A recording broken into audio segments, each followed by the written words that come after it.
Époque des révolutions 3, troisième chapitre.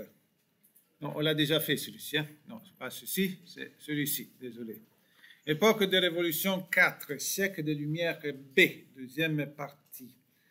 On va parler, la dernière fois, nous avons résumé les idées principales, les concepts principaux de la philosophie des Lumières. Aujourd'hui, on va voir quelques applications pratiques et certains personnages, certains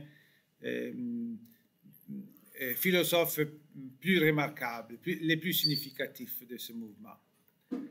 Alors, premier mot-clé, despotisme éclairé.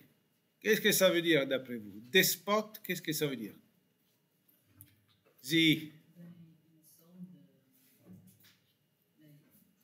Une sorte de... Ok, qui veut l'aider? Oui.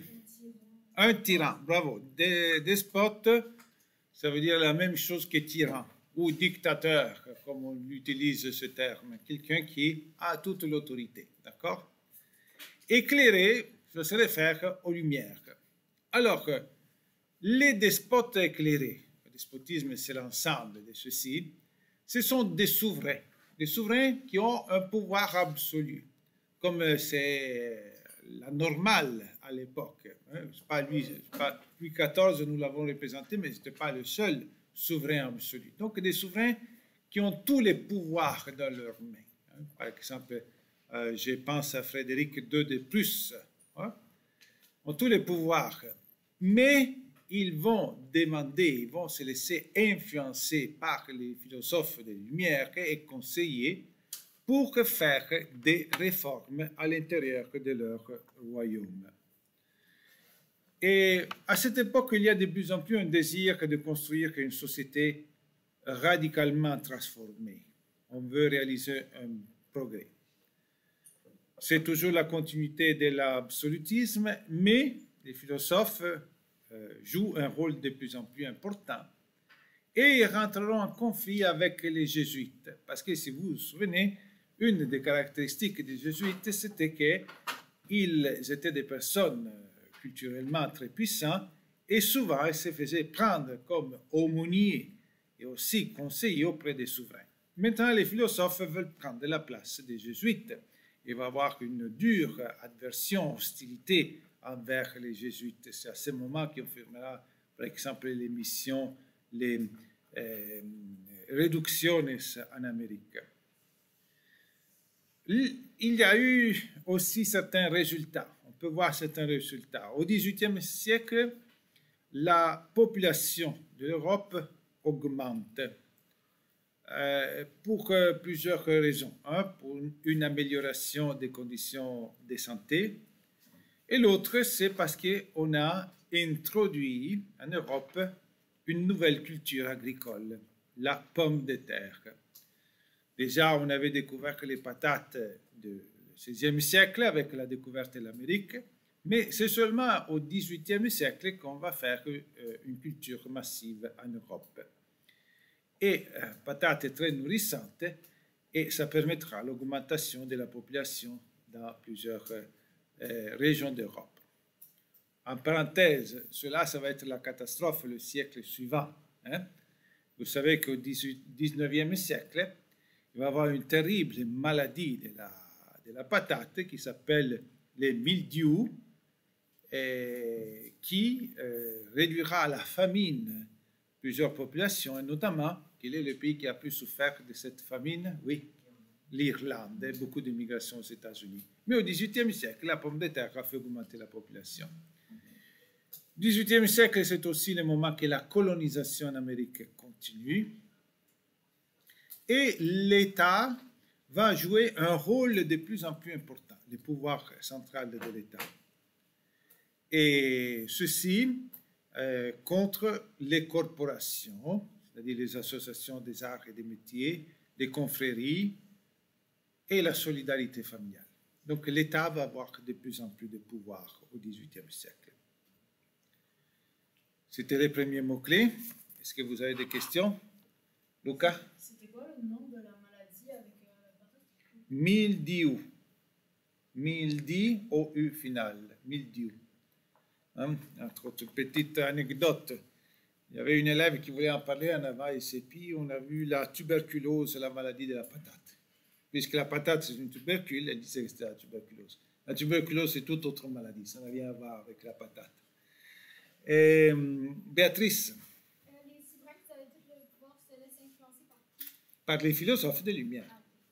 Ils vont le prendre comme conseiller. Alexandra. Plus fort, s'il te plaît. Tout cela, c'est comme les résultats de quoi? Les résultats de l'influence des philosophes On pourrait dire que c'est le résultat d'une certaine rationalisation de la société. Rationalisation de la société. D'accord? Que ces philosophes-là prônaient. Sans aller à l'encontre du pouvoir politique. Il faudra attendre la Révolution française pour avoir un changement de la conception politique. Deuxième mot-clé, l'encyclopédie. Or, que quand je dis l'encyclopédie, probablement plusieurs d'entre vous vont penser à un ensemble de livres, d'accord, un ensemble de volumes, peut-être certains d'entre vous l'ont à la maison encore, et qu'on consulte pour savoir plus sur un certain sujet. Bien, c'est vrai, aujourd'hui, il y a plusieurs encyclopédies, qui aujourd'hui commencent à être un peu dépassées par d'autres sources d'informations qu'on a par Internet, etc., Wikipédia, par exemple. Mais encyclopédie, aujourd'hui, c'est un nom commun. Quand on parle d'encyclopédie au XVIIIe siècle, c'est un nom propre. C'est le nom d'un ouvrage particulier. C'est en fait le premier des grands dictionnaires encyclopédiques. Ok.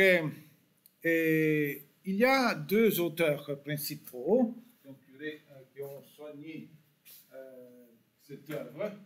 Un s'appelle Diderot et l'autre s'appelle D'Alembert.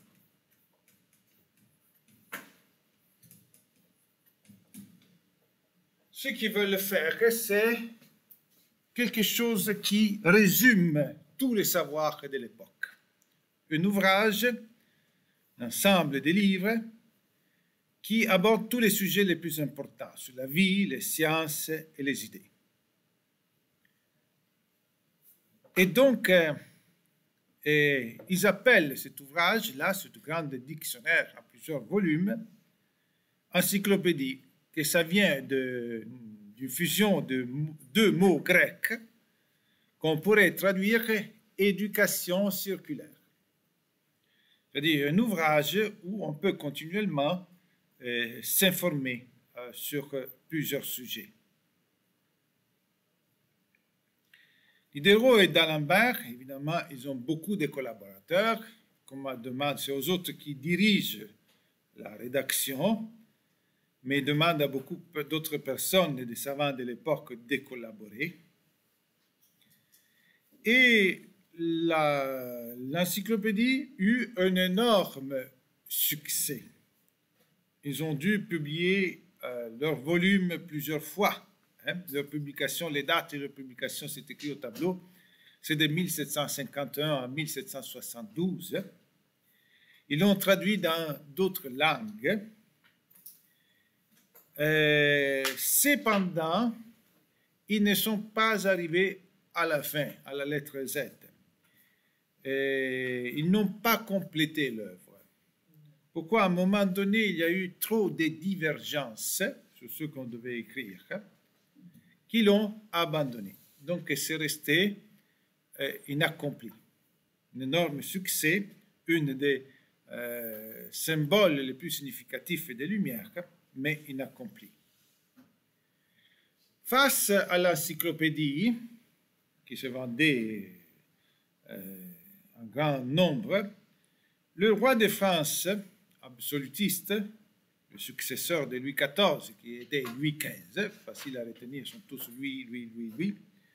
D'abord, il appuie l'encyclopédie, et parce que ça donne du lustre aussi aux Français, mais plus tard, il va essayer de l'arrêter, il va la condamner. Pourquoi, d'après vous? Oui, Lucas. Parce que ça ne suit pas ses idées. Oui, parce que ça va à l'encontre de l'absolutisme du régime français. D'accord? Les auteurs utilisaient ces voies-là pour présenter comme optimal le régime britannique où il y avait une certaine participation au pouvoir. Mais quand il essaie de l'arrêter, ça va être trop tard. Désormais, l'œuvre est déjà connue par tous les intellectuels de l'époque. Question. Anaf. Plus fort. Le roi de France est Louis XV. Béatrice. Vous avez dit que ça pouvait se traduire en deux mots grecs et ça voulait dire quoi? Éducation circulaire. Robin.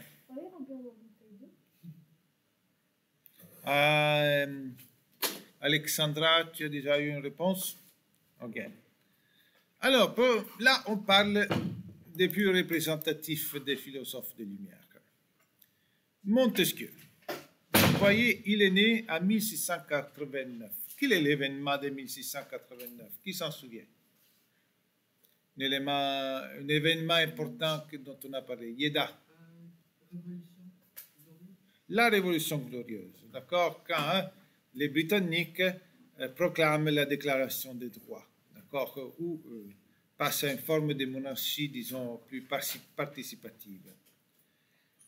Ok, Montesquieu se présente surtout comme un philosophe politique. C'est sur la façon de gérer les pouvoirs qu'il concentre sa réflexion. Donc, il prend position contre l'absolutisme. Et c'est lui qui théorise plusieurs principes qui aujourd'hui sont tous reconnus par nos démocraties occidentales. D'accord? C'est lui qui théorise la monarchie constitutionnelle. La monarchie constitutionnelle. Qui serait capable de définir ce qu'est une monarchie constitutionnelle? C'est une monarchie, donc il y a un roi qui transmet son pouvoir à son fils aîné. Oui, Lucas? C'est une monarchie qui a une constitution. C'est une monarchie qui a une constitution. Qu'est-ce que donc la constitution? Plus fort. Je n'ai rien compris. Oui. Un ensemble de lois qui consiste à... C'est un ensemble de lois. Moi, je dirais, c'est une loi. Pas un ensemble, c'est une seule loi. Quelle est la particularité de cette loi qui est la Constitution? C'est que même le roi doit le respecter. Oui, que même le roi doit respecter. Donc, la Constitution, c'est une loi, la loi fondamentale de l'État, qui est par-dessus tout, même par-dessus le roi. Tout le monde est soumis à cette loi-là. Et la Constitution, passez-moi l'expression, définit les règles du jeu, établit qui a les pouvoirs à l'intérieur d'un État. Quels sont les pouvoirs et qui les a, ces pouvoirs? D'accord? Comment on organise un régime? Donc, cette loi suprême qui est au-dessus de toutes les autres lois, loi à laquelle tout le monde doit se soumettre, le souverain inclusivement, d'accord? Et qui surtout établit les règles d'un régime, comment un État doit être administré. D'après vous, est-ce que le Canada a une constitution? Oui, bien sûr, il a une constitution. D'accord? Pour lui, la constitution, c'était un peu la Magna Carta, ou Magna Carta, comme on peut l'appeler. C'était aussi un peu la déclaration des droits. Effectivement, s'inspire de ceci pour parler des constitutions. Donc, une monarchie constitutionnelle, c'est une monarchie. Il y a toujours un roi, comme c'était la grande tradition en Europe. Mais le roi n'a plus un pouvoir absolu. Le roi partage ses pouvoirs avec ses sujets. D'accord? Le roi signe une constitution où il accepte de partager le pouvoir avec d'autres personnes. C'est encore Montesquieu qui a théorisé la division des trois pouvoirs de l'État. Qui se souvient qui sont les trois pouvoirs de l'État? On a fait un exercice l'année passée, vous vous souvenez, quand on a parlé de la Grèce démocratique et du système d'aujourd'hui. Yeda, quels sont les trois pouvoirs? Exécutif, législatif et judiciaire. Et judiciaire. Alors, voilà, va les écrire ici. Les principes de Montesquieu deviendront la façon que nos États, nos démocraties parlementaires modernes sont organisées. Il dit que les pouvoirs de l'État, on peut les séparer en trois. Le pouvoir législatif, le pouvoir exécutif et le pouvoir judiciaire.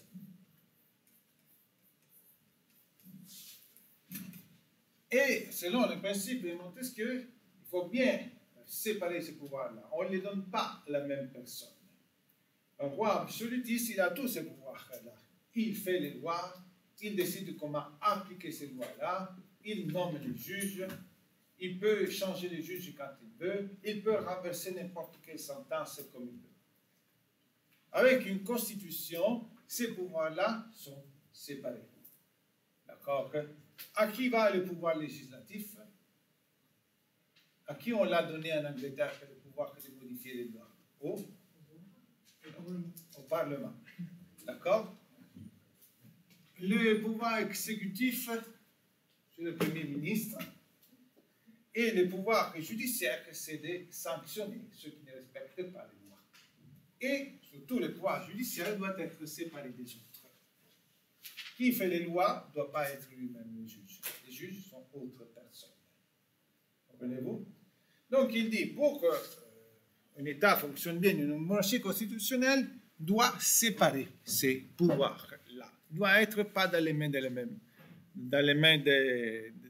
la même personne. Question là-dessus?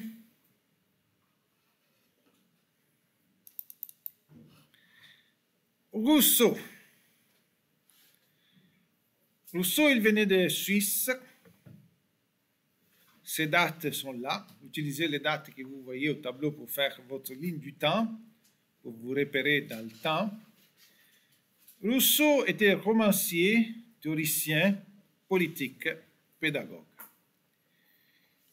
Personnellement, je pense que la pensée de Rousseau a eu une énorme conséquence, un énorme impact sur la suite de l'histoire.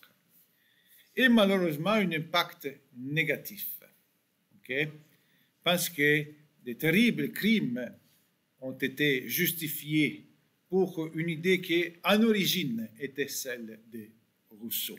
Lui, c'était un homme pacifique, d'accord, un penseur, tranquille, un pédagogue aussi. Mais ces idées ont eu un impact vraiment néfaste sur l'histoire. J'essaie ici de justifier mon affirmation. L'idée principale de Rousseau, c'est que l'être humain, l'homme, est naturellement bon à la naissance. L'homme naît bon. Mais alors que si l'être humain est bon, si sa nature est bonne, d'où ça vient le mal, d'où ça vient le crime? Et lui, il dit, c'est la société qui le contamine. Il a une idée très négative de la société. La société est pervertie et la société ruine, gâche, contamine chaque individu dans lequel nous grandissons. Pour Rousseau, la civilisation, ce que nous avons étudié, les premières civilisations, les êtres humains qui font les premières sociétés, s'établissent, font des sociétés complexes, les lois s'approprient des terres, ils partagent toute une économie, tout ceci est négatif. La société est source de violence. Et le pire du pire, pour Rousseau, c'est que la propriété privée est ce qui amène plus que tout à une société violente. D'accord? Parce que le désir de s'approprier des choses, ça amène les hommes au pire conflit. D'accord? Or, cette idée-là, que l'être humain est bon et que la société est mauvaise, va inspirer plus tard d'autres penseurs, d'accord, à conceptualiser, à penser, à programmer une société bonne. D'accord? Une société juste, une société heureuse, un monde où on retrouve l'originaire bonté de la nature humaine. Mais pour y arriver jusqu'à là, ces penseurs, ces politiciens devront déprogrammer la société, devront défaire complètement la société telle qu'ils l'ont reçue par l'histoire. Et au nom d'une société idéale, ils se sont sentis autorisés au pire crime. Comprenez-vous? Parce que s'il faut défaire la société telle qu'elle est aujourd'hui, il faut le faire par la force et par l'autorité de la dictature. D'accord? À quel type de régime je me réfère? Il a déjà vu un. Lequel? Communisme, mais pas seulement, tous les totalitarismes. D'accord? Tous les totalitarismes, que ce soit de droite ou de gauche, ils avaient cette idée-là. D'accord? Faire une société parfaite et pour arriver jusqu'à là, légitimer l'utilisation de la force et de la dictature. Mais on retournera sur ces thèmes plus tard. Question là-dessus. Cohen. Pédagogue, romancier, théoricien, écrivait beaucoup d'œuvres. Pour que, juste en parenthèse, sans que vous le preniez en note, c'est une des œuvres les plus importantes de Rousseau, était l'Émile. Et pour écrire ce texte, il avait fait une expérience. Il avait pris ce qu'il voulait démontrer, c'est que l'être humain est bon et la société le contamine. Alors qu'il a pris un orphelin, appelé Émile, d'accord, et il l'a complètement isolé de la société. Il a fait grandir dans une ferme, loin de la ville, avec un groupe d'éducateurs, lui-même un groupe de collaborateurs à lui, d'accord, et il voulait démontrer que sans un contact avec la société, cet enfant-là, ça aurait été le plus bon et le plus juste, la nature originaire qu'on l'aurait pu voir. D'accord? Alexandra. Plus fort? Alors, en bref, je vais te répondre, ce sont les régimes totalitaires, d'accord, dont on parlera plus tard dans l'année, des régimes totalitaires. Ok? Les régimes totalitaires ont à la base l'idée de Rousseau. L'homme est bon, la société est mauvaise. Donc, il faut détruire la société telle qu'elle est pour retrouver la bonté originaire. Mais c'est une utopie, hein? Voltaire. Voltaire est sûrement le plus significatif des philosophes des Lumières. Dans le cours passé, quand je présentais les idées principales des Lumières, c'était surtout sur son point de vue, sa réflexion que nous avons présentée. Donc, Voltaire il a vécu, comme vous voyez, pendant le XVIIIe siècle. Hein, et lui, il était extrêmement dynamique. Il a laissé des tonnes et des tonnes de textes écrits. Il était un écrivain fécond et brillant. Il était aussi un magnifique conférencier. Et dans les salons littéraires de l'époque, dans les cours de l'époque, quand on annonçait une conférence de Voltaire, les salles étaient pleines à craquer. Il n'y avait pas assez de place pour tout le monde. Et les gens allaient là et l'écoutaient avec un extrême intérêt, un habile orateur. Et il a eu beaucoup d'influence sur l'aristocratie française. Entre autres, il était aussi poète, dramaturge, historien critique, pamphlétaire. Ils écrivaient des textes qui accusaient certaines situations, certaines personnes. Ok, il y a une idée centrale dans la pensée de Voltaire, que c'est la tolérance. D'accord? Qu'est-ce que c'est la tolérance d'après les qualités de l'apprenant? Qu'est-ce qui nous invite à accepter les idées des autres? Robin? Yeda? Ouverture d'esprit. D'accord?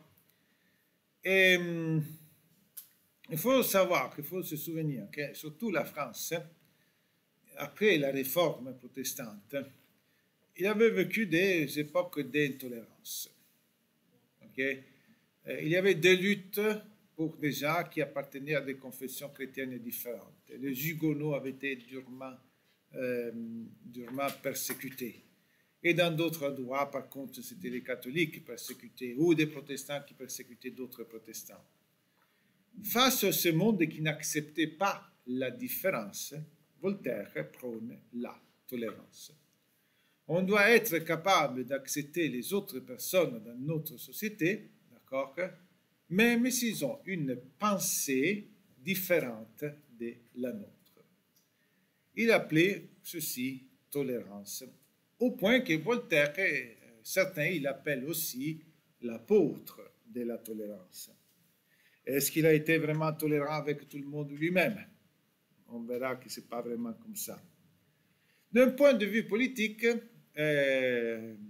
Voltaire a de la sympathie pour le système de la Grande-Bretagne.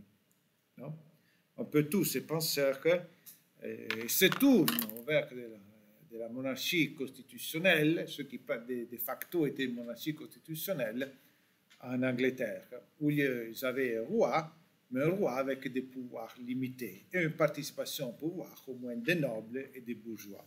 D'accord? Lui aussi, il prône un système plus démocratique, on pourrait dire. Mais il ne pense pas, Voltaire ne croit pas dans l'idée que plus tard seront dans de la Révolution française. Ce n'est pas vraiment quelqu'un qui exaltait le peuple ou les citoyens, ou qui ont pensé qu'on pouvait faire une révolution, des réformes d'en bas. Lui, il dit que les réformes, il faut les faire d'en haut. C'est l'autorité qui doit faire des réformes. Ce ne sera pas le peuple qui les réalisera. Il doit y avoir une idée négative du peuple. Dans la mire de ces réformes, la chose la plus importante pour lui, c'est réduire les privilèges. En France, il y avait une classe sociale qui avait beaucoup de privilèges. Les nobles, avec les nobles, le clergé, le haut clergé. Il prône la liberté. Il s'acharne terriblement contre l'Église catholique, parce qu'on utilisait l'Église catholique comme fondement du système, ce système de privilèges qu'il n'aimait pas. Il considérait le peuple des superstitieux. Il a exprimé des idées extrêmement discriminatoires, on va dire, envers les Juifs. Et Voltaire justifiait l'esclavage. D'accord? On avait dit que les philosophes de la lumière qui justifiaient l'esclavage, notamment, c'était la pensée de Voltaire.